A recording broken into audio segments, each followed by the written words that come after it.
Can I ask a little question? Cooper's thinking about, I want to get into the property market. Great players. It would have been Rod Stewart. You've got to turn over some of this roster. My chafe got so bad. Welcome to another week of the Backstage podcast. If you were listening last week to our teams and you followed and subscribed our podcast and Spotify app, you got a bit of early access on the Thursday to that episode. Make sure, if you haven't already, go and follow us on socials and on Spotify and podcasts for all the updates and some exclusive access. Matthew, you look rugged. Yeah. I've had a bit on this morning. I've been sort of here, there, and everywhere. I've just thrown myself in the ocean. I'm back here. So I'm just got to get this done before Campbell gets, so I can spruce myself up a little bit. Well, that leads us in. Campbell Graham on today. Obviously been out for the year, but what an exciting and good player, and just a huge loss to the South Club this year. It's a huge loss to Souths in so many ways. He was very much a part of some major combinations in that side. So it wasn't just his loss and what he brought to the side, what he brought to combinations, particularly Lachlan Ilias. When Lachlan first got injured, I said, when Campbell first got injured, I said, this is going to have a big effect on Lockie's football, because Campbell was his go-to man. And it's been difficult. We're going to talk about, of course, with Wayne arriving to South. Big news with Brad Arthur being sacked as well. It sort of seemed like Wayne could potentially go to Eels, but then they've come out and it's locked that he's going to South Sydney. What did you make of the Brad Arthur situation? It was the right call.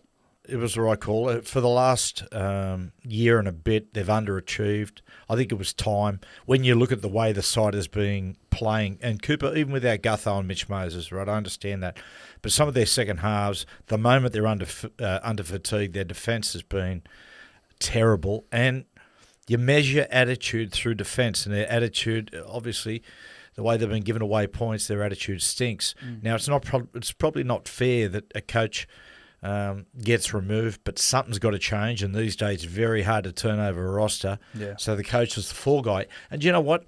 They understand that. So I reckon if they had their time again, Parramatta, because they pursued Wayne really heavily, but it was just all too late, they might have thought about doing this at the end of last season. So if in the pursuit of Wayne Bennett, they were just too slow. They acted too slow. They're too slow to the punch. On Brad, he'll get another coaching job somewhere else. And the class that he has shown after he was sacked says a lot about the man. Yeah, I spoke to Jake Arthur. He's obviously seed a couple of days ago, and I just asked how his old man was going, and he said he's going really good. He said obviously it's been a tough period for him, and he's been under a lot of pressure, so he feels like he's feeling a lot better from it. But, he tipped my hat to Brad. Like, obviously, he hasn't had the most successful last couple of seasons, but he has done a lot for that club. I know they haven't won premierships, but they have been successful in some of the seasons, and he's definitely going to get a gig somewhere else. Yeah, look, I'll tell you what he did, Coop. For the most part of his tenure, he stabilised the club.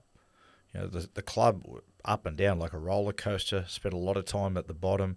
He stabilised it. I think he's got their roster pretty good. The people, oftentimes people have said, they haven't got a roster to win the competition. Well, they made the grand final a couple of years ago. They were outclassed by the Panthers. But as far as this team is concerned, well, you'll probably find out, what sort of roster it is, how good the roster is when the next coach comes in. At the moment, it's an interim. With Trent Barrett, I don't know how that's going to go. The interim thing is always a little wishy-washy. I mean, look at Benny Hornby at South. Tough job to take over, and Trent Barrett's inheriting similar. Not as difficult a situation as Ben Hornby, but it'll just be interesting what goes on from here for the rest of the season. Well, let's get into this Campbell Graham interview, talking all things South Sydney season, Wayne Bennett, and a little bit on his career. Spruce myself up. I have a good clap. As opposed to have a clap. The clap. Wounded testicles. These are all funny. Walk out of this room. Campbell Graham, how are you, mate? Yeah, I'm good, mate. How are you? I'm very well. It's good to see you. Yeah, thanks for having me. Mate, little serious question off the top. It's been a tough season thus far with Souths. I know you've been hurt, so you haven't been in there all the time, but in your time since your debut from 2017, would this be the toughest season you've probably been a part of?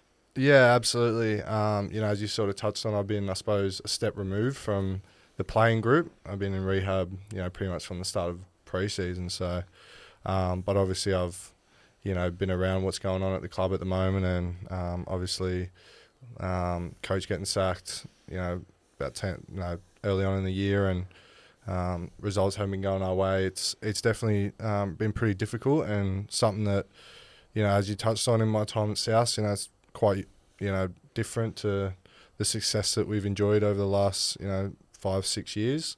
So I'd say, since I suppose halfway through last year, it's been a bit of a challenge, but trying to stay positive. Well, Dad's a big South fan, as I'm sure you're aware. He's got the old South polo on there. We'll bounce back. Yeah, we'll be right. Yeah. Mate, do you ever think, what's your memories of South Sydney, mate, as a historical club? Well, Joe and I, Uncle Joey and I, I'm trying to think of the right words. We did a favour for South once for it was time when they were trying to get back into the competition. What year was that?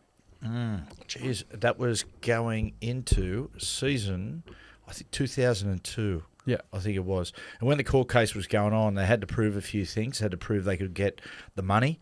Andrew Denton and Michael Whitney, the old cricketer, they went to Kerry Stokes and they got $10 million. But they had all these other things that they had to prove to be allowed back in the competition, one of which was being able to attract top-line players and me. Anyway, so the power brokers in there landed on me and Joey and said, can you do us a favour? Can you do an interview in the paper that says if South get back into the comp that you'll sign with them? We said, yeah, sweet. Did you have to tell Newcastle about that? Newcastle were on board because the Knights and South back then had a really tight relationship. If you have a look at the march on Town Hall to get South back in the comp, there's a huge amount of Newcastle fans there. I think Newcastle sent down 10 buses of supporters. Where did that connection come from, the Newcastle? Stretch, I don't know. I think the people... the blue-collar aspect of both areas. Yeah. But the other thing is two of South's greatest players of all time were Newcastle boys, Johnny Sattler and Clive Churchill were Newcastle boys. In fact, Johnny Sattler, he grew up next door to my old man in Curry. So I think the link's always been there. And when you got back into the competition, the first captain was Adam Muir, Newcastle boy, and Jack's Godfather. Jack's godfather. Wow. So, mate, we've got the link. Yeah. It's there, Stretch. Yeah. Hey, Stretch, just quickly, what were the circumstances around the injury? Yeah, so it was a bit of a funny one. At the start of last season, round one, I sort of copped a knock to the sternum, nothing too out of the ordinary in footy, and I was needling it and padding it for games, and I was managing it pretty well. And then round 12 was against Para, I remember, in Indigenous round. Pulled up significantly worse, and that was heading into Origin. I think it might have been Origin 1, and I got selected as 18th man, but had to pull out because that week it was just, I was in extreme pain and couldn't train, and ended up having a few weeks off, and then sort of managed it throughout the year, with, quarter zones and all that kind of thing, and I'd miss a few games here and there, and there'd be weeks where it was all right, and then other weeks where it wasn't so good, and I got to the end of the year, and the physios at South sort of got the best medical advice, and they suggested, rest over the off-season would probably sort it out. I had to get a shoulder surgery at the end of the year, so I got that.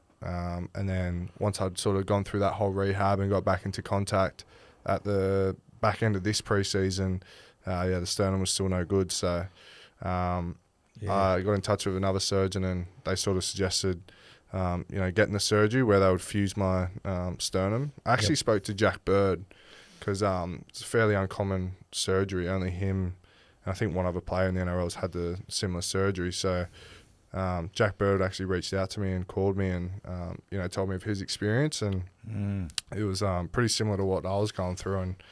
And he sort of said that it was the best thing that he'd done at the time, because he knew how difficult it was to manage that sort of injury, and that sort of gave me the confidence to go ahead and get the surgery done. I tell you what, Stretch, you not being there has had a big effect on the team and a big effect on certain individuals.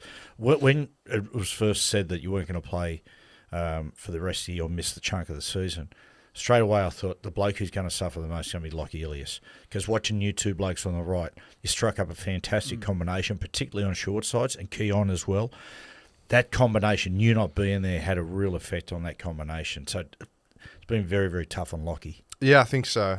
He's sort of, as I said, it was sort of the back end of the preseason as well, where that decision was made to get surgery. So Isaiah Tass moved over to the right, and I suppose there wasn't too much time for them to build that combination that me and Lockie and Keon had already created the season before. So Well, it's hard. Like those people who have played rugby league, it takes, especially at that level, like it takes seasons to get an edge to click and to actually build a combination. You, Lockie, and Keon, struck that really good one up last year, but it took a couple of years to get that good combination on that right edge. Yeah, absolutely. And I think something that sort of definitely helps that is our off-field relationship. Me and Lockie are pretty close, so I think that definitely filters onto the field. And not to say that Lockie's not, doesn't have a good relationship with the other players in the team, but it sort of just naturally happened for us over the last couple of seasons, and and unfortunately, it's just one of those things. Last comment on what a difficult season this has been. Stretch, the face of all this has very much been Latrell. So much of it, honestly, a day doesn't go by where there's something on Latrell. How's he travelling in himself? Yeah, I think it is pretty tough on him, to be honest. As you said, seems to always be something out there that's putting a poor light on him and his performances or what he's contributing to the club. But he loves coming into the club, and I suppose in our four walls is his safe space, I guess. And I think he really leans on us as players and as mates more so to sort of help him carry that burden, because as you touched on, it's a team sport, but he cops the brunt of it because he's our biggest player. So I think it is tough for him, but he does a fair job now of managing that. I think it's something that he's dealt with pretty much his whole career or most of his career. Sort of a bit of criticism, and he's been working hard to get back and perform for us, and you can't fault his effort at training and his leadership at training. He's always in and high energy, and he's definitely a competitor. Well, the good news of it, Cooper's, I don't know if you're aware of this morning, the undercard of Tim Zoo, the next fight's going to be Latrell and Braithen Aston. They're going to actually do it outside of Chin Chin. They're going to put Jeez, we're good for the sponsors. Hey, before we move on, a big talking point, and you're one of the elite centers of the game. And you're always in and amongst this discussion. State of Origin this year. I wanted to get your opinion. Who would you pick as the two centers? A lot of people are injured. Hard hitting. Because a lot of people are hurt. Yeah. Like it's not slim pickings, but a lot of the favourites are hurt. So who would you have in there? So Bradman Best is injured now as well. Is that right? I think he's hurt his hamstring. Yeah, hamstring. He's out for anticipating the series. Yeah. Well, I think I would put Latrell in there. I think he's a big game player. I think he's performed at Origin level in grand finals. I think regardless of how our team's performing, I think you put him in our rep side and he's going to do something special. So I would have Latrell at left centre. And then there's a couple of players that spring to mind this season. Zach Lomax has been impressive. He's been in good form. Tago's been in good form. So Stephen Crichton. Crichton, yeah. So there you go. I think there is still plenty of depth in that position. So who's your right centre then? Because you picked three. Yeah, I think I'd have to go with Crichton. I think a bit like Latrell, he's been there, done it on the biggest stages, and he's so impressive with some of the moments, big moments that he can pull off. So I'm with you with Latrell. Yeah. If I match and I see in recording this, Bunnies are about to play in the against Parramatta. If Latrell's even 7 out of 10, I pick him because he's just got presence. Yeah. If I'm the Queensland coach, if I'm Billy and I look down and they don't pick Latrell, I'm happy. It's what he's capable of doing. Yeah. Wayne Bennett coming to the club next year. I suppose we wanted to ask you your first impressions when you heard Wayne Bennett had just inked pen to paper to come to South Sydney? Probably excitement. I'd built a pretty good relationship with Wayne in his 3 years with us previously, and I suppose almost a sense of relief as well that I knew that we were getting, someone like Wayne back into the club who I've got full faith can take us back to where I believe we belong, which is up at the top end of the table. And so I definitely think they were my first two thoughts. And probably one of my other thoughts is if you remember my name, because he's pretty good at forgetting names. So. Hey, Graham. So he might have to reintroduce himself to me, but no, he's good, yeah. I tell you, you can anticipate a big lift out of the boys straight away. I saw Cody interviewed the other day. Cody, for the first time, was right up in his toes and excited. Stretch, what's the magic of Wayne? I think he just has this presence where you just want to perform for him. He's a very good people person. He understands what each player needs and, what certain players, I suppose, need a bit of criticism in front of the group or, need a talking to one-on-one, that sort of thing. But, I remember when he first came to the club, you just didn't want to let him down. You didn't want to put out a poor performance each week. I mean, no one goes out there and wants to play poorly, but I think with Wayne, he just tells you how it is. So, there's no hiding, how he feels about you or how you're going. So I think I like that. Jack was telling me some quirks. That Wayne's got some quirks, one of which he doesn't like shaking hands with people. Yeah. I think he got a head physio the first day. Eddie Farrell went to shake his hand and Wayne just looked at him and walked off.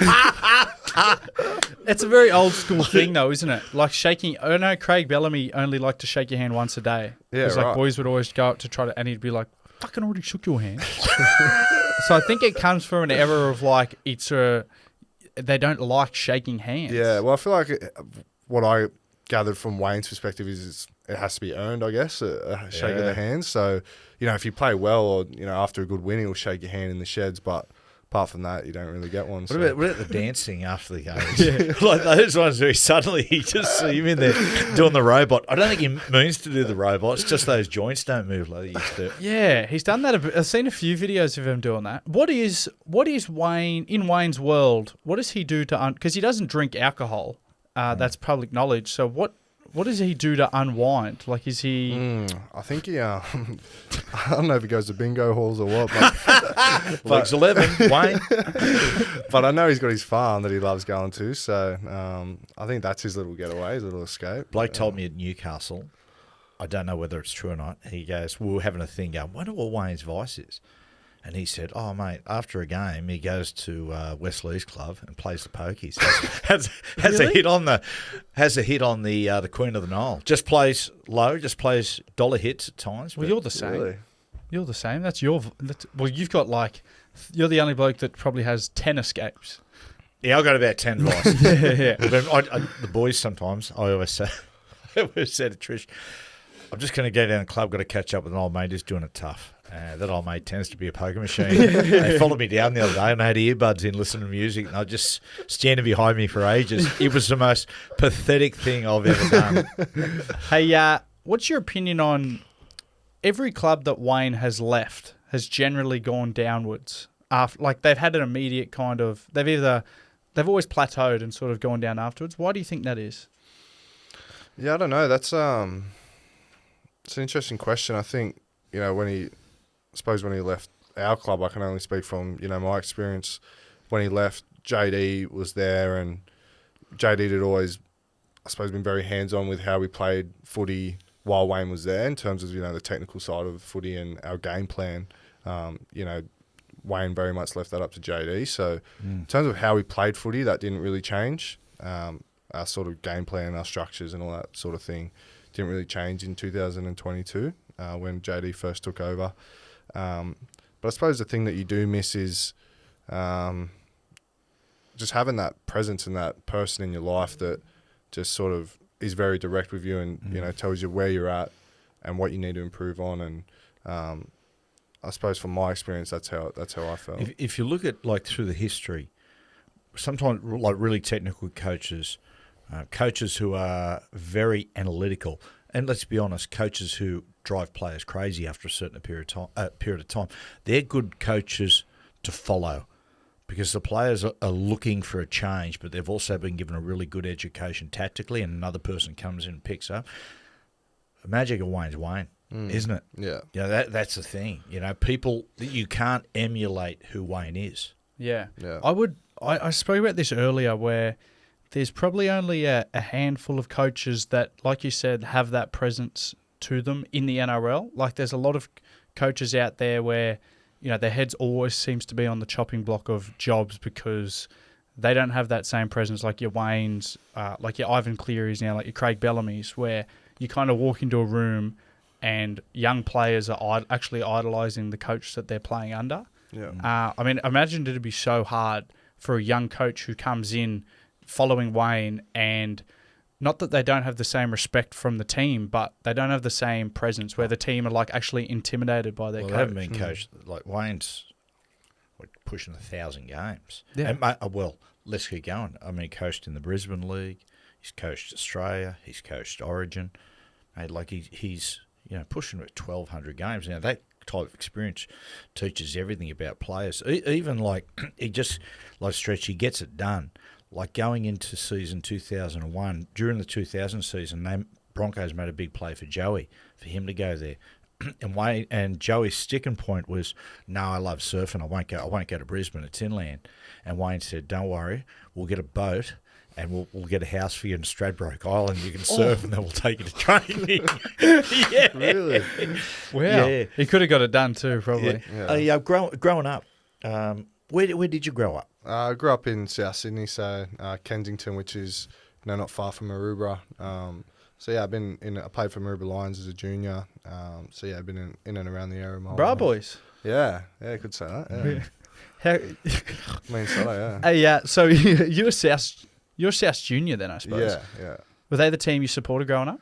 Yeah, I actually had a soft spot for. I definitely went for South, but I had a soft spot for Wayne Bennett and Benny Hornby's Dragons in 2010 because my favourite player at the time was Brett Morris. I used to love watching him play. So he was someone I always wanted to, I suppose, play like, and I liked a lot of the players that they had at the time. But South was my team. Yeah, It's interesting reading, like, your mum's from Coventry in England. Your dad's from Glasgow. He's Glaswegian in Scotland. Tough town. Does he still have a bit of the Scottish brogue? Yeah, it's pretty thick. A lot of my mates, I almost have to translate for him. He's got the thick accent. But yeah, he's now a bigger fan of rugby league than he is football, I think. He's a staunch Celtic supporter, but he loves South Sydney now. He comes to all the games. He's been at every game in Sydney this year, even though I've been playing. So he loves it. But have you got passports? Have you got like? I don't, but I'm eligible for a British passport. So. And does that count Scotland as well? Is that what British is? Yeah. So that's England and Scotland. England, Scotland, Wales, and Republic of Ireland. Northern Ireland. Yeah. Yeah. So Celtic is, Celtic, I reckon the biggest rivalry in sport is Celtic and Rangers. Yeah. Catholics and Protestants. Yeah. You see an Old Firm derby game, mate. The nickname of Glasgow back in the 70s and 80s was Stab City. That's what they used to call it. It's a really, really tough town. Have you been back there? No, I went to Edinburgh in 2022 when we were on tour. We went up there for a weekend, but my brother and my dad on the same sort of, when I was playing over in the UK, they came over and they went to a game in Glasgow, a derby game, and they were saying that the pubs beforehand, they have, a section where it's just Rangers and a place next door where it's just Celtic supporters. So they really do have to keep them separated because, they're that staunch about it. It is, they were saying like over there, it's some people's like entire lives revolve around this club and the rivalry. So we're going at the end of the year. Me and Mum. Yeah. Oh, yeah. So we went to Edinburgh last year. I've never been to Glasgow. And people say it's one of those, it's one of those places where it was always a really tough, rough area. Actually, it's like similar when you talk about Redfern, where these days it's been gentrified and it's a real hip area. Yeah. It's very much similar to Glasgow. Well, it sounds scary, Glasgow. It's got a scary name. It's like Moscow. Well, they call it you heard this? Yeah, you've heard of the Glasgow smile? Yeah. Yeah. What's that? Where they get people and cut them like that, like the Joker. Like the they Joker. Have scars. And the Glasgow kiss is just a nice headbutt. Yeah. Now, your old man, I believe him to be... Jack's giving this information. believe him to be a Rod Stewart fan, and Yeah. he's got a Rod Stewart signed soccer ball. He does, yeah. It's still sitting in our living room. So How'd that come about, yeah. Stretch? So my dad I actually asked him the other day because Jack sort of tipped me up that we'll be talking about Rod Stewart, but I asked him the other day how many times he'd been to see him, and he said he's been 7 times in Sydney. He knows that, and he said it'd be 20 plus, over his life. And there was one time, because every time Rod performs, he signs a bunch of soccer balls and kicks them out into the crowd. And my dad was sort of at the section where they separate 2 different sections of the crowd, and there's usually a barricade in between. There's some security guards sort of standing in that section. That So mosh pit area. one of the balls has ended up in that area just in front of my dad. My dad's at the gate there, and he's leant over to pick it up, and because it's been quite tall, he's had to get off his feet and almost lean right over to reach it. And as he's gone to reach, he's toppled over and he's concussed himself. Oh, no. So he doesn't know where he is, and his mate's gone with him with the security guards to the medical tent, and he's come to, and sure enough, he had the soccer ball. So yeah, that's still sitting in our living room. Oh, that is awesome. When you go to Rod Stewart concert, I mean, he's such a massive Celtic supporter. Yeah. When he does "You're in My Heart," he named that "You're in My Heart, You're in My Soul." That's written about Celtic. Yeah. And when he does that song, Jiggy Johnston, all their great players comes up on the screen. Have you seen him live? Yeah, I have. Yeah, I've been a couple of times. He's awesome. Yeah. Oh, he's one of the best. When we worked at Triple M Yeah. Stretch, there's a very famous Rod Stewart story.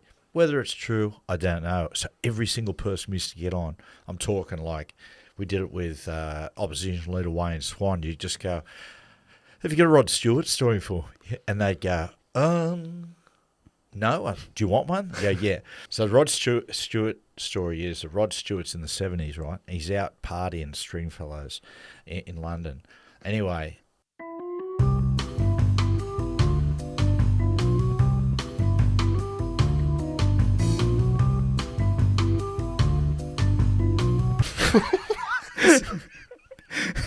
Out of his stomach. Yeah. Anywho, That's all alleged. That's all allegedly. Allegedly. All allegedly. You got brothers and sisters, Stretch? Yeah, I got an older brother and an older half sister. Yeah, right. Yeah, so my brother, he's 28, and my sister's 43, I believe. Yeah, right. Yeah. Yeah, right. Yeah. Bunny supporters? Yeah. So my brother plays for the local Southeastern A-grade team, based in Malabar. And yeah, my sister doesn't watch too much footy, but yeah, she's a South supporter now. Let's travel into the rugby league sphere for a second. Your debut, round 22, 2017. You're in school, I believe. Are you St. Greg's? No, I was Marcelin at Randwick. Okay, so you're in school here, and you're playing against the Dragons. How did you get that news of that you're about to debut? Yeah, so I was, at the time it was sort of the trial HSC exams. Yeah. So yeah, I was studying for them at home, and Good student? I wasn't a naughty kid, but in terms of academic student, I probably wasn't great. But I was at home studying, and I had a 20s game that night against the Dragons, obviously before first grade, and I was sort of prepping to play that, and so I was doing a bit of study at home, and Madge called me and said Robert Jean's gone down with a knee injury yesterday at Captain's Run, and that I'd be playing first grade that night. So to be honest, it's sort of how I suppose I preferred getting told on the day. There wasn't a big build up to it. Sort of just Less nerves. yeah, sort of just thrown at me, and before I knew it, I was out there. What was Mum and Dad's reaction? Yeah, they were chuffed. A few tears from Mum, and Dad was chuffed. So I think they were a little bit nervous as well. Right up. How did it feel walking into the dressing room that night? Yeah, I was shitting myself a bit. But something that definitely helped was the players that were in that team at the time. We had great leaders. We had Sam, Greg, and Sutto were the 3 main leaders, and Greg wasn't playing. Obviously, he'd done his ACL that year, but he presented me with my jersey, and I'll never forget. Before we ran out, we were in a huddle, and Sammy sort of addressed the team, and before we ran out, he told me that they all believed in me, and that they had my back out there. So How'd the game go? it was actually a really close game, and I remember it pretty well actually. I remember they were peppering me in the corner with Gareth Widdop was putting a few bombs up, and Joel Thompson was into me about being a string beam, and and he was going to take my head off. So that was a good intro, but it was a close game. Bryson Goodwin ended up scoring in the corner with not too long left, and Renault kicked the goal from the sideline to put us in front, and we ended up winning. So what about awesome. walking back in the sheds after the game? It must have been one of the greatest feelings of your life. Yeah, it was awesome. I went over and, as you do, I went and saw all my friends that came out and my family, and that was a special moment. And then, to sing the team song in the show. Okay, was great. Going to school on Monday. That must have been a pretty special moment as well. Yeah, it was pretty cool. A few, teachers started, treating me a bit better than that, but it was good. Didn't do your homework? Don't worry about it. It's fine. Who was the coach then? Was that Madge? It was Yeah, it was Madge, Madge. yeah. Yeah, okay. How was Madge's coach's style different to Wayne? To be honest, I probably didn't experience enough.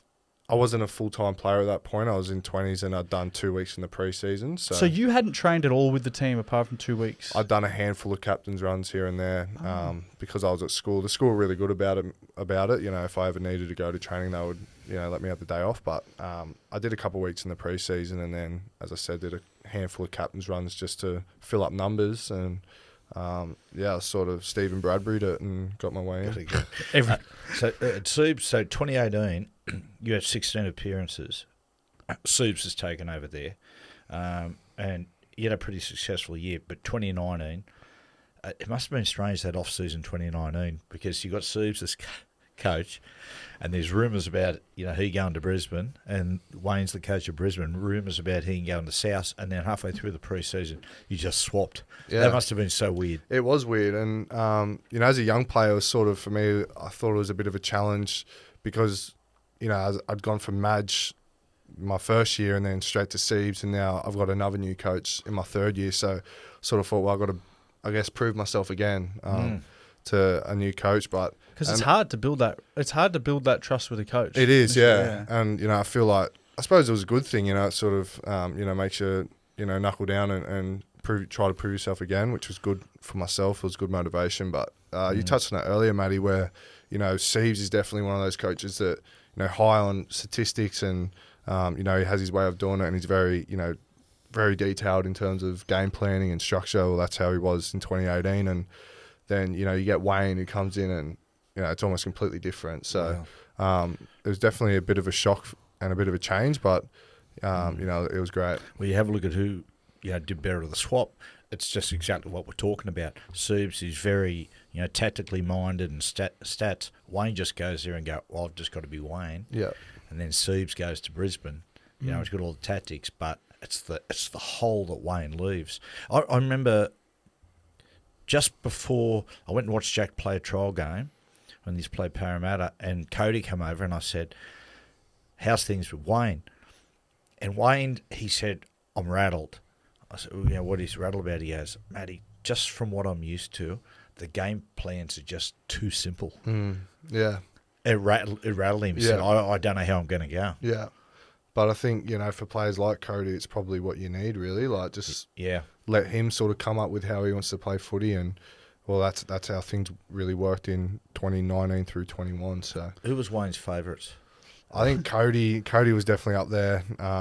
Sam at the time, 2019, Sam was still playing, so they'd had a good relationship because they had, he coached Sam in, I think it was the World Cup for England, England, yeah. So they had a great relationship. But yeah, I think in 2021 when we made that run to the grand final, Cody was, in red hot form, and Wayne just, marvelled at how he was playing, I guess. What about that 2019 year? Because that, for you personally, it was a big year. Like, you had a big breakout kind of year.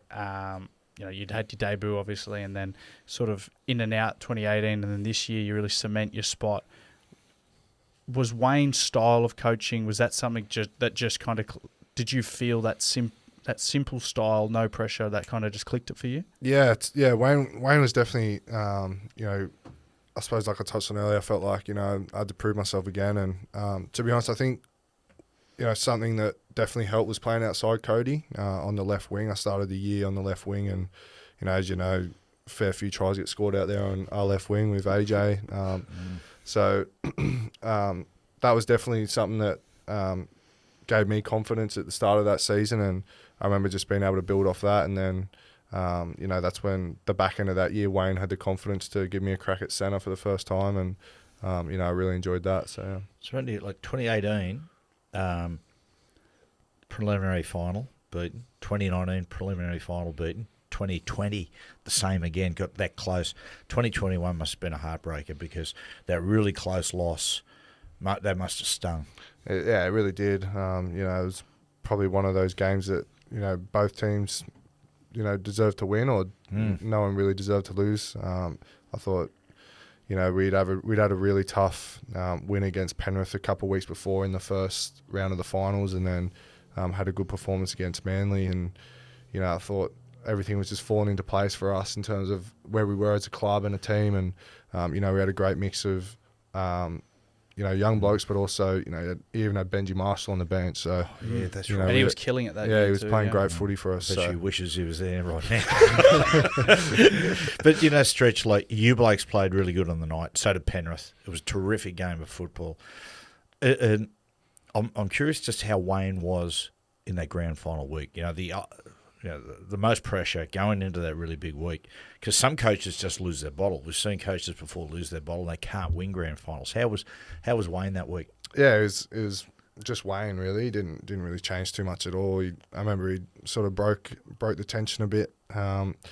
He got Mark Nichols to get up and give an inspirational speech before every training session, which broke the tension. And then the night before the grand final, we had a comedian come in as well. So I think he definitely wanted us to go in there with a more relaxed approach to, he didn't want us to be uptight. So Jeez, how good's Mark Nichols going to the back? Yeah, By the he's killing it, way, isn't he? Yeah, he's he's just just like a re-signed leading another try year. scorer. Him and that Tom Hazelton. Yeah. They are. He might be Mark Nichols' son, Yeah, Tom I know. Hazelton. He's a spit out of his mouth. Did you see Tom Hazelton the other night? They kicked off or something, and he just went bing. Yeah, Cool like that. Yeah, he's a freak. That man. He's playing good footy. He's our age. Yeah, he is. Did you ever play against him in juniors? Because I don't actually had remember. this conversation as well. I don't remember playing him in the juniors, but I know that he was around our age because Lockie was saying he versed him in 20s. So. I think he was playing in Goulburn because he was recommended to the Sharks by the great Gavin Miller. And so I think he might have been just playing bush football. Yeah, Wow. that's weird. Yeah. Because I remember seeing his age because he looks 80. He does, yeah. Yeah. He can't be. He looks the like same. Tyson Fury. He does look like does. Tyson Fury. We played some juniors against each other. Is that correct? We might have done. I don't. Ooh, I Battle don't- of the Titans, eh? Yeah. You probably would have flogged us. I was at Manly at the time. You would have absolutely rolled over us. At the end of that year, you get your first taste of representative football. Yeah. Playing for Australia at that World Cup. You Yeah. get chosen in the big squad. That was Mal coaching. That was the end of 2022, yeah. Yeah. That was Mal, head coach. So we just lost a prelim to Penrith. And I remember that year, it was the first year with JD, and, we sort of had a bit of an up and down year, but the back end, I felt like as a team we were playing good footy, and, myself personally, I was sort of finding a groove with form, and, I remember getting picked in because I was initially in the Scottish squad. I was in the Scotland squad, and I was in the WhatsApp and everything. So I was in contact with the coach, and I sort of had my trip planned out to be playing for Scotland, and then Mao announced the extended squad, and then Scotland a couple of days later announced their squad, and I wasn't in it. So that was their final squad, and I actually contacted the Scotland squad and said, "Hey mate, I know that I'm in the extended Aussie squad, but there's still cuts to be made. If I am cut, is my position still there in the Scottish squad?" And he said, "Oh yeah, mate. We'll see what happens." And then, so I guess in the back of my mind, although I was hopeful, I wasn't, 100% confident that I would make that final squad. And then, sure enough, Mark Ellison gave me the call to say that I'd be playing. Tell you what, it must have been a strong Scottish squad to go. It didn't sound that convincing. But he's like, "Oh yeah, we'll see what happens." Sorry, who's this again? Graham who? Mate, Hello, Graham. hello, Graham. Mate, who was your roomie on the tour? We had our own rooms, eh? Oh, did you? Yeah, Oh, yeah. So we were staying in the damn it. Midland. Yeah, we had our own What a rooms. change. We used to have to go away and have. I had Jason Smith. Yep. He was gun player, but Smithy walked into the room, got a chair, got up on it, just disengaged the smoke alarm and smoked for 6 weeks. I had Laurie Daly. Loz just walked around naked. As soon as he went in, it was just boom, naked. And he'd like stand there just in front of you, completely nude, which was sort of a little off-putting. Has he got a big old fella? Yeah, Laurie? yeah. Right. It's decent. I've always wondered. Yeah, no, it's decent. It's decent. Okay. Quite a good-looking penis. Yeah. And the other one, Billy Moore. And a weird story. When I roomed with Billy Moore, right, he's sitting there, and he goes, Matty, do you remember the last time that we roomed together? And I went, oh, shit. And it was when we were under nines. I got billeted with Billy Moore when he was in... We went and played against Tenterfield. Wow. Isn't that weird? That's a tongue twister. That's... Billeted with Billy Moore. Yes, in Wallangarra. Yeah, is that? Did you piss the bed or did you leave or something? Yes, I pissed the bed because I was put with this other billet and he wasn't a very nice guy. Oh, is this Kangaroos tour or is this... No, sorry. This is the under nines, right. Yeah, Kangaroo tour. We went over to him and we got billeted. But no, he was under nines. I went away, and this guy I got put. You know when you stand there as a billet and the kids, you look over and go, "Oh, please, not him, not him." And I went, "Oh, fucking hell." Anyway, he said a few things when I got there, and I went, "Oh, this is not good." And I got in touch with the coach at training when I said, "Mate, I can't stay with this guy. It's something weird." So they put me with this family, and it turned out it was Billy Moore's family. But I was so distressed, I was homesick. That, mate, they put me to bed at 3 in the afternoon. I woke up at 3 in the morning and I'd just completely pissed the bed. So, mate, I had my wits about me. I threw the gear off, boom, put a new pair of, clothes on, laid down and tried to blame Billy that he pissed the bed. You low. I'm a low gutted dog. Yeah. You. What about some of the characters on that Aussie tour? Yeah. Who was in that squad? Munster was there, Fox. Oh, God. Yeah, there's some loud characters. Is there some big nights out on the drink? Yeah, there were some good nights. I was in Emu for, I think, 4 of the 6 games that we played. That's awesome. So what is the Emu? So an Emu is if you're out of the 19 players that get selected to play that game, you're an Emu. So it's actually expected that you go out the night before, as a group with the coaching staff, have a few beers, and then, see where the night goes. So, I was a pretty experienced Emu. I was actually 18th man and 19th man for a couple of games, so I was only Emu twice. But I think Murray Talangi was Emu about 4 times. Yeah, so. I heard he was the most capped Emu on that tour. Yes, so by the end of it, he was actually asking for a breather because he was pretty rattled by the back end. But no, it was good. It was a lot of fun. 86 Kangaroo Tour, which I think they played that tour probably about 18 games because they play all the club sides. Terry Lamb played every game. Every single game Terry Lamb played. He was never an Emu once, which meant, look, you had to drink after the game. Look, at the end of the day, it's the mid-80s. I'd say he probably got pissed at half time. Yeah, I assume so. Hey, we spoke about Origin earlier. You obviously played for Australia now. How big a goal is State of Origin for you?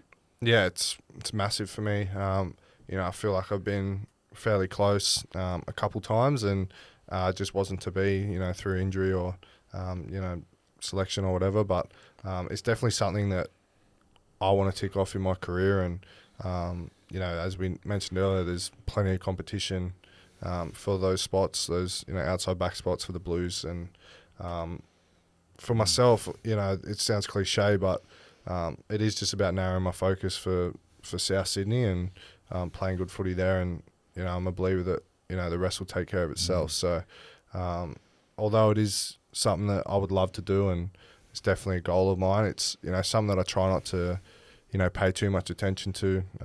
I just want to play good footy for South. And it's weird, isn't it? How you can, especially these days. Back in your day, Matthew, it used to be Australia was the epitome. Yes, and now you can be playing for Australia and then not playing State of Origin. Stepping stones. Play first grade, play well. Get picked for country or city origin, do well there, get picked for State of Origin, but the ultimate goal was to play for Australia. Do you think a bit of that stems from, the rise of Samoa and Tonga and teams like that where, these opportunities are there for the Australian squad, but, you get blokes like Crichton and Brian Toto back for New South Wales, and it just adds to more competition for those spots. I reckon, Stretch, that I think international rugby league's on the way back. Yeah. Like watching New Zealand, put the cleaners through Australia last year, beat them 30-0. Right up. A part of me as an Australian and former player there, you go, oh, that's a bad result. But there's part of me, the fact that as the rugby league fan, that I like it. And, when England occasionally beat Australia, like it, and, the rise of Samoa and Tonga and Papua New Guinea will get better, and we see Fiji improving all the time. It's just great for the game. That is my wish. As great as State of Origin is, my wish is that international football is the pinnacle. Yeah. What about teammates and opponents? Who's the best guy you played with, Stretch? I've been lucky enough to play with a fair few, talented players, but for me, two people that it's tough, but two people that stick out probably because I played a lot of my footy with them are Cam Murray and Cody Walker. I think, especially because I'm more exposed to what they do at training, and I can see, I see a lot of what they do, and I think Cody Walker's ball playing ability, it's really second to none, but also his intelligence around, how to react to defence, and his cues when a defensive team makes a decision, and the decision to make, the attacking decision to make off of those cues. His reaction time too. Like, even a lot of people don't even see someone jamming before Cody sees him. Yeah. Like, he's almost got that anticipation that he knows how the defence will react, if something, depending on what he does. So he's definitely one that sticks out. And then Cam Murray, I think, I've been lucky enough to play with Cam since, we're 15. So I just love what he brings. And I think, his work ethic on the field, is outstanding, but he's also his ball playing ability, and he's just one of those players that's just never going to let you down. Who's your best mate at Souths? My best mate at South, Dean Hawkins is my guy. And he is Footy Dean, yeah. He's been there from day dot. So yeah. Footy Dean. Who's the tightest with their wallets at South Sydney? Damien Cook's up there. Is he? Yeah, Cookie? as is Alex Johnson, actually. Yeah, Alex Johnson's quite bad. Alex Johnson, yeah. He very rarely shouts at coffee. But Damien Cook's definitely up there as well. Cryogenics Cook. My favourite ever. He's not there anymore, so I don't want to. But there's a player at the Storm who they were so tight with their money. So when you go and get like a big brekkie, and you might, I'll add a hash brown, I'll add avocado. So avocado at a particular cafe in Melbourne was $5 at a site, and there was a Woolies across the road, and he goes, what a bloody G up that is. So he walked across the road, bought an avocado for $1, and then walked up to the bloke, like the bloke we knew ran the cafe, and he said, oh, mate, I've just bought this avocado. Would you guys mind just slicing it up for me and bringing it out with my big breakfast? Disgrace. And it was the most embarrassing thing to see. Okay, does it rhyme with Kafusi? It doesn't rhyme with anything. Okay, Bromwich. It doesn't rhyme with anything. Because I do that sometimes with vodka, as you know. I've done that before. I've been to places where I'll go across and I'll ask for a vodka and soda, and they'll say, $16. And I go, $16? So I walk across the road to the bottle and just fill up in my pockets full of vodka, ask for a pint of ice water, and boosh, Bob's your uncle. I never actually knew that they were catching me until they called Jack into, didn't they? Once they called him in and said, have a look at this. They had all these vodka bottles. I was hiding behind the pokies. Yeah. Thousands of dollars. More pathetic stuff. Hey, what about the toughest opponent? It can be a centre that you marked, or just anyone.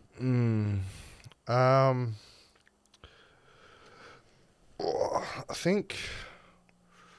Yeah, let me think on that for a second. We got all day. It's fine.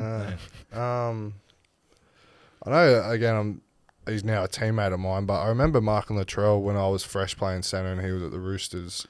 I suppose he's, days when he was by far the best centre in the world. I remember definitely he was tough because I knew, once they got in a good ball, he's pretty capable. He was capable of doing just about anything. So he was tough, but in recent years, sorry guys, you got me a bit here. No, don't worry. Mate, we haven't got the show tonight to 9:45. Well, Latrell, like you're saying, Latrell was the best centre at that time in the world, and he's got I said it last week. Me and Matthew did a rugby league one, and we were talking. I still think he's like, in terms of skill set, he's still like one of the best centers in the. I know he's playing fullback now, but that when he goes onto that left side, everything he's got, left foot step, right foot fend, right fend, and the left flick. Like, well, that's it. He's got every Yeah. It's I've rarely seen a guy who's so big and powerful, got such subtle touch. It's what a stretch. Have you ever had offers from other clubs?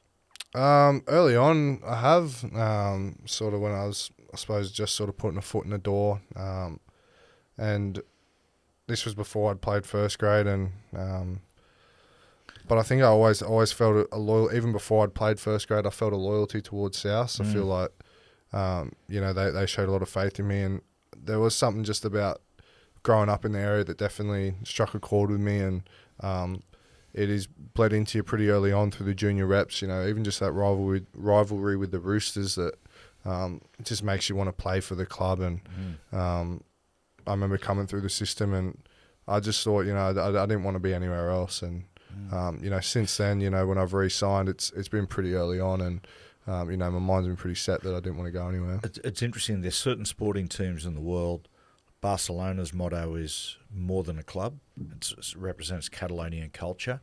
And I think that South Sydney the Bunnies are more than a club. Yeah. It's just such a symbol of that area. Yeah. Very hard club to leave. Yeah. Hey, what about, mate, how proud are you? Wow. Can't medal till I die. Okay, if there was a club, let's say Wayne comes there and he says, Stretch, look, you're no longer wanted at the club. Is there another club in the NRL that Stretch would take his skill sets to because he... Or if you're forced. If you're forced. Well, that's what I mean. If Wayne got rid of you, what's the other club in the NRL that you're like, that you look at and you say, that's a cool club? I think, one that stands out, and it's, no real secret, is the system down in Melbourne. I think, their ability to, take players and really get the best out of them, it just stands out every year. You get players who maybe weren't getting a crack at other clubs, and one that springs to mind for me is Bronson Garlick was a South junior, and never really got a crack at South. I think he played a couple of games of Cup, but he went down there and he had a really strong season last year, and there's countless other players who do the same. And I think I'd like the lifestyle down in Melbourne, bit of a change. And how did you like it down there? I loved it. Yeah. I loved it. And you would have played a lot of, when you're in Australia, a lot of those, your Munsters, Harry Grant, the crew down there it's so close. There's so many good lads down there. It's such a good place to go for a drink down in Melbourne. Yeah. Good eat, good stuff there. And it's just such a out of the spotlight town. Yeah. You're just completely out of the limelight because all they care about is AFL. So all the boys... Mate, they walk wherever they go. No one knows who they. Which sucks for Harry because he loves free stuff. Oh, yeah. You Yeah. don't even get started on Tyron Wishart. What he gets up to. Yeah. Sorry, snorting there. But I mean, the thing about it is with Melbourne, they've pretty much got a no dickhead policy. And what I say pretty much, some people slip through the cracks. Yeah.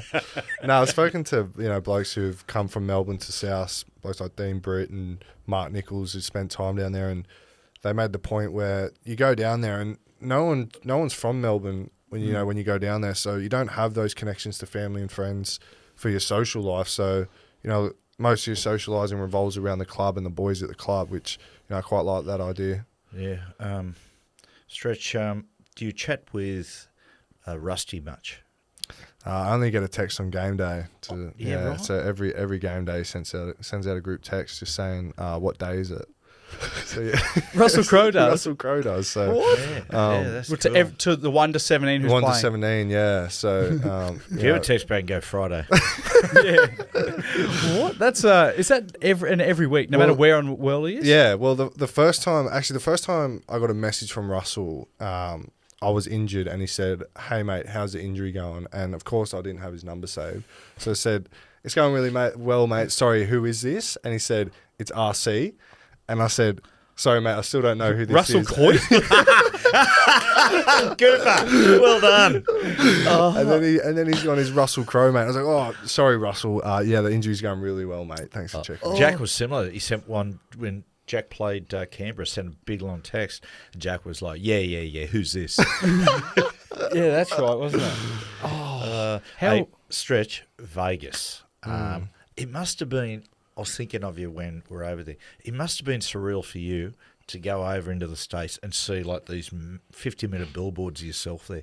Yeah, it was pretty crazy. I'd never been to America before, and obviously flying into Vegas, you know, it was an experience in itself. And then I suppose to see my mug up on, you know, massive billboards and on the sign out the front of Allegiant Stadium was, crazy really. And you know, just the fact that we got the NRL over there and pulled it off, I think it's pretty impressive as it is. And then it was awesome. We went on that first trip. You went on that reconnaissance, and we're over there. We ran into each other over there. It was a good night. Yeah, we received some pictures of you two back here from a couple of nights together. I want to ask you, Stretch, because I was over the second time, and Mum was over there as well when Dad went back. What was Dad like the first trip before having his family over there? How loose did it get? I can only speak for half a night, really. That was about all we'd spent together. But there was a lot of energy in the room. Drinks were flowing. You know, there was a lot of love in the room, and it was a great night. Singing, some great conversations. A lot of singing. Singing Happy Mondays. Yeah, yeah, great. Yeah, you love your singing. Yeah. Did you go to any you and Dad didn't end up at any like erotic strip clubs or anything like that? No, of course not. No. Please. I just want to make sure. One dog, one bone. Yeah, I know. I just wanted to know because you're in Vegas, and I just wanted to make sure you weren't doing any disgusting things, mate. Finally, Stretch. Now, Fletch and Hindy believeth that you are a serial killer, as you know. Have you ever thought about killing anyone, or have you actually? First of all, have you killed anyone? That information is confidential. Okay. But, yeah. In terms of killing someone, there's a bit of a list, but you know that's also confidential. Come on, leave JD alone. Mate. How would you do it? I've sometimes had a thing like, I probably shouldn't air it, but you see those gangster movies where they feed a body to pigs and it eats them. Anyway. Oh, are you talking about disposing of a body or like killing someone? Oh, disposing. Yeah. Because pigs eat right through the bone, so I've heard. Yeah. Do they? Yeah. So that's why they're used. Yeah. Apparently. I read allegedly. I read an interesting thing the other day where, like, digging a hole, right, for like remains, and you 10 feet down, and then you put it pack it up 5 to 5 feet, and then 5 feet down you put a dead animal carcass. And then pack that up to the level, so when they bring sniffer dogs down, they smell the animal carcass, and they get to the animal carcass, and then they don't continue to search underneath. That's interesting. It's like your trick with the fish in a car. Yeah, you said that. Yes. Well, I did a prank on one of the boys where I put a dead fish under his front seat, but then I put a dead fish in the back tire slot. So he found the day after. Oh, very funny, guys! Found the fish. But then for a couple of days after, he said, it must just be still smelling from that. Yeah. But then after a week, it's still get worse. And by that time, the fish is rotten. It's very sinister. It is. Cole Sanderlands gave me a good idea, actually, to extract the juice of a fish, of like a raw fish. And he said he used to squirt it down his friend's window slot. So like you put the window down and you stood it down there because they can never get it out. What did Johnny Broom say about that? Yeah, I don't know. You made me I love the nervous Broom family. I had a thing. I had a serial killer once that kept sending messages through that was filthy on me. Ivan Milat, because when he was in Supermax, they used to play the grill team loud. Anyway, he hated it. He said that he found my jokes because I did a character called. Anyway, he was Ivan's roommate. Anyway, he used the bloke who ran one of the screws at Supermax said that when our show would come on, he'd scream, "Turn it off! It's distasteful." There was an article. So when he died, when Stride and Ivan finally died, I must say it was a weight off my shoulders. I used to lay there at night and think, "Fucking hell! What about if he gets parole or worse? What if he escapes?" Yeah, but you wouldn't venture down his ways. down there. No, but I was sick if he came up my way. But He don't wouldn't give come him down. some of the old. He wouldn't come down here. Yeah. We always finish with a little bit of a menu of questions, just rapid fire at you. So here we go. If you could be one athlete in the world, who would you be? Conor McGregor. You're a UFC fan. Yeah, I'm a big UFC fan. Yeah. Really? What's he doing at the moment, Connor? Is he about to fight again? He's got a fight coming up against Michael Chandler. Yeah. He's really lost his way, hasn't he? He has. Yeah. He's really gone off the rails. Have you seen him in Roadhouse? That's a real example of how he lost his way. Yeah, I haven't watched it. Don't. Him and Jake Gyllenhaal, it's a bludger. Yeah. Compared to the original one with Swazu and so on and so forth, it's a bludger. It's like he didn't even read the script. It's like they didn't give him a script. It's like they just said, just be kind of being himself. Yeah. What about if you could be one artist in the world? One artist in the world. Like your favourite music artist? Yeah, it would have been Rod Stewart until you told that yarn just before. But I think in terms of, I'd probably do like a DJ type vibe. Fisher's not my favourite artist, but I think the lifestyle that comes with it would be unreal. So I'd probably say Fisher. Yeah, he lives a good life, Fisher. Some of them, they get they go to Eastern Europe. Yeah. I saw Fisher and Timmy Trumpet did Hungary. It was something like 80,000 people there. Well, I think that's what would appeal to me the most, would be doing the Euro summer and just, spending the whole summer in Europe. And the good thing is you're just playing other people's music. Yeah, just press and play. Yeah. And everybody listens to it. Yeah. Like every single country, they travel more than any artist. Yeah. It's awesome. They do festivals and things like that. Yeah. Well done. Shout out to Fisher if he's listening. Yeah, and Timmy Trumpet. Yeah. Hey, what about your favourite movie of all time? Because you are notorious for quoting movie lines. Yeah, no, I do enjoy movies. My favourite, I like Django Unchained. I think that's a great movie. So I like a lot of Quentin Tarantino stuff, but that would be number one. Are they amazing? Like Tarantino movies, I was talking to somebody about this the other day. They're always, when you think of the greatest opening 20 minutes in film history, I reckon most of them Tarantino movies. Yeah. All of Django, Start, Honey Bunny and Pulp Fiction, Inglourious Bastards is chilling. That's a great movie. The opening. What is your favourite movie line, by the way? Oh, One that comes to mind, Stretch. It's the first thing. the ones that come to mind are always comedic ones. So I quote a lot of the Alan from The Hangover. Oh, so when he's talking to Stu in Hangover 3, when they've they're looking for Doug, and he says, "You just don't get it, do you?" I have over 60 apps on this phone. Do you know how many man hours it would take to download these apps? That's one of the great scenes. Have you got a favourite song? One that you listen to maybe before a big game? Yeah, my favourite song is Kendrick Lamar, Money Trees. Oh, yes, that's been around for a while. Yeah, it has. I love it. Are you a rapper? Are you into your rap? Yeah, rap's probably my number one, believe it or not. Yeah. Really? Dad loves rap. Dad doesn't give off the vibe. But 80s. I love 80s rap. Really? Grandmaster Flash and the Furious Five, Curtis Blow, all those guys. why don't you Look 'em tell up. him about the Street Beaters? Oh no, that wasn't rap. It was a breakdancing. In the early '80s, I had a breakdancing crew up at Cessna, Manor Valley, called Street Beaters. Yeah, we used to beat everyone in breakdancing. So we'd carry me and my mates carry lino around, and we went to Target and bought these vests like Michael Jackson and Thriller, like they were red vests, and we used to walk around the streets, and if you come across another breakdancing crew, you challenge them to a breakdancing fight. How awesome. That is awesome. What an uncool thing to do back in the day. Well, I'll tell you, mate. Well, that's the other thing. The Rocksteady crew, they were my favourite breakdancing crew.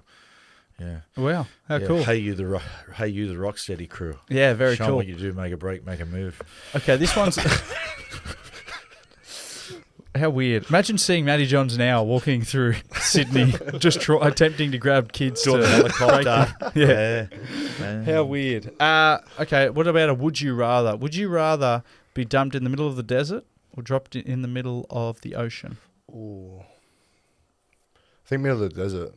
Yeah, I back myself to, find some sort of tree, preserve my energy long enough to, find a landmark in the distance that I could get to, maybe a mountain range, climb up that, and then I could go from there. You really thought this out. I have. We get Russell to help you, the Water Diviner. Remember that movie, yeah. Was the Water Diviner? Water Diviner, yeah. They have people in droughts and areas and a lot of rain, and they walk along. They're called Water Diviners. They walk around with a stick and get a gauge where the water is.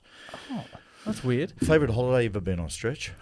Ooh, I thought the tour, the Kangaroos tour was awesome. I did a little bit of travel after that. I went to Amsterdam with a few of the boys. That was awesome. Yeah. That was great. What'd you do there? We had a lot of fun there.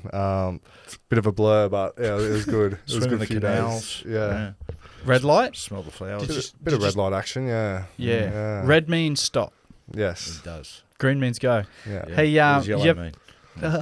Speed up or slow down, I think it is. Yeah.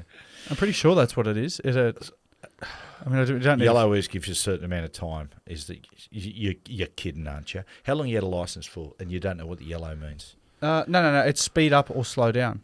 That's what it is. That's what yellow It means. means slow down. I don't think it means speed up. No, but it... Oh, yeah. Maybe you're right, actually. Yeah. I thought it means if you're like a bit... Close enough. Yeah, I'm pretty sure. Anyway. Hey, thanks for coming on. Matthew, you have anything else for No. Stretch? Stretch, you're a champion, mate. You want? Thanks for having me. You're one of the, Stretch Armstrong. Can I just say this? Can you two blokes have both got the longest fingers I've ever seen. Look, Quite long. yeah. Look at these things. What I Jeez. give to have hands like that. Hey, lucky girls. Have a look at these claws. Go on, your Stretch. Cheers, guys. Thank you. And there he goes. Into the distance goes Stretch. Stretch Armstrong, Campbell Graham. Mate, what were you doing? What was your thought process with putting that South Polo on? Did you think that would impress? I was just grovelling, mate. It's just soften him up for the big hard questions. Yeah. I took it off. Jack was sort of death staring me. It's Jack's shirt from his days at South. So as soon as Campbell went out, he said, "Right, mate, get my shirt off." Yeah. What an outstanding guy.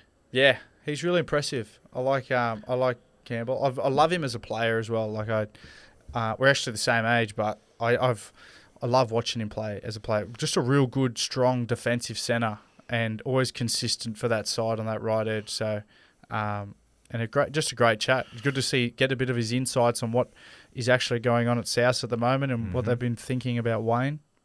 You already feel what the difference Wayne's going to make. It was interesting listening to Wayne the other day. Wayne's pretty usually keeps his cards very much close to his chest, but he came out. What did he say? I'm trying to think what he said the other day, and you're going, oh, them's fighting words. No, here it is. They said, why Souths? And he said, I have unfinished business. Wow. Which means a premiership, of course. So, mate, for Wayne to come out and say that, mate, he obviously thinks he can get in there and turn things around immediately. Before we wrap it up, it's been a good chat, but I want to ask you just a question as a rugby league analyst and expert.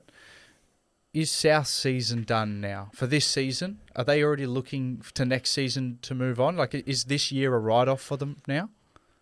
I think it is, Coops. I can't see them going on this huge winning run, which they're going to need to get themselves into the finals. If the miracle happens and they just go on this 12, 13 game winning run, then even if they get there, they'd have spent their pennies. But I'll be honest with you, I'd be giving them 30 to 1 to be able to make the finals from here. The other thing that will impinge on them on top of that is the fact that they may lose Cody, they may lose Latrell during the Origin series. It makes it a lot different. Cam Murray, of course.